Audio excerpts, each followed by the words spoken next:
Dans son baromètre annuel, l'association COP1 documente la précarité étudiante. Près d'un étudiant sur 3 vit avec moins de 50 € par mois.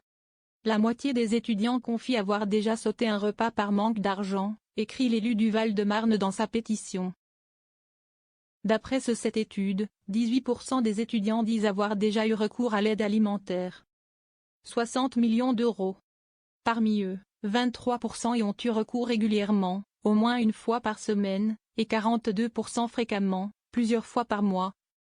Selon ce baromètre, qui regroupe les données d'une enquête menée auprès de 812 personnes représentatives de la population étudiante et d'une consultation auprès d'un échantillon de 910 étudiants bénéficiaires de l'association de distribution alimentaire COP1. L'association demande le repas à 1 € pour tous au CRU, plus de logements disponibles. Public et privé, une révalorisation des gratifications de stage et un encadrement des prix de première nécessité en Outre-mer, dans un communiqué. Louis Boyard souhaite lui aussi étendre l'accès au repas à 1 € dans les CRU à l'ensemble des étudiants, une opération qui coûterait 60 millions d'euros selon lui. J'ai des témoignages d'associations alimentaires qui me disent qu'ils sont obligés de laisser des jeunes sur le carreau tellement ils sont nombreux, ajoute l'ancien syndicaliste lycéen à l'AFP. Faire payer les géants de l'agroalimentaire. L'accès à des repas à 1 € est actuellement réservé dans les restaurants universitaires aux étudiants boursiers ou en situation de précarité.